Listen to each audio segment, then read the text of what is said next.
welcome to another weekly market report with Kristen Mason Coreas, owner of the Homestay Mason team, bringing back to you today another week of a look at hyper local data, specifically for Arlington, Alexandria, Fairfax, and Falls Church.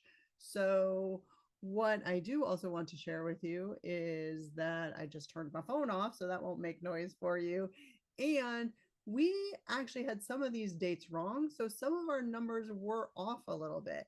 So, therefore, the year-over-year change in contracts that I was raising the red flag about is not as bad as I thought it was. Now, it was still pretty darn bad from the last week from the first week. So basically the month of March.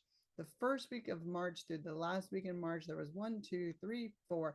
There were 5 weeks when the year-over-year contracts were 40 to 56% lower than the year before. However, after that, the numbers went up and down a little bit.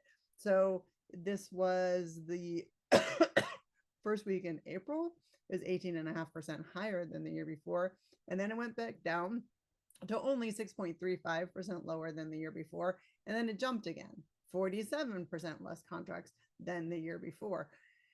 So what do you make of these numbers, right? It's hard. I mean, before, at least when the numbers were wrong, I could see a clear pattern and trend. Now, so good news, bad news here. I mean, good news is that the data is correct. I have, trust me, triple and quadruple checked the numbers here. But the bad news is we don't have a trend necessarily. And that's hard for me because I'm here to try to find those trends, because when I have trends, I'm better able to advise you all out there and my clients to say, this is what we're seeing in the market. But when you go for, this many weeks down year over year, and then we go up and then we go down and then we jump again to 47% and then down and then up and then up, who knows? It is hard to know which way we are going.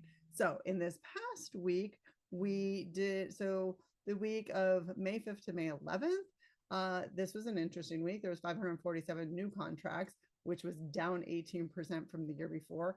506 new contracts, which was from the week before, up 6.5% from the week before, and up from the year before of 25%.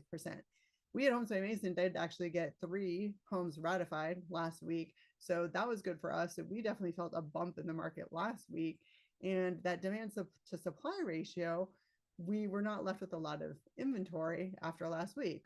There was almost a 1-to-1 ratio of number of new contracts compared to number of new listings. We haven't seen this demand to supply ratio in the yellow except for one other week this year. And oftentimes those numbers were pretty low in the 30s. And then we were in the 40s, and then we were at 66, and then 83, and then back down to 37, and then up to 50 and up to 70. So unfortunately, I don't have trends here. And it is the same when we look at the DC metro area as well. Numbers are up and then they're down, and then we just are not sure which way we are going in this market. So that is your weekly market update. I will keep going back here each week to give you the right numbers and see if we can find some trends. And if you ever want to talk about the data, and if you ever want me to look at it differently and help you figure out how it impacts you and your decisions, please call anytime, 571-210-1866. You can call or text or click the link down below to get on my calendar. Thanks for watching and have a great weekend.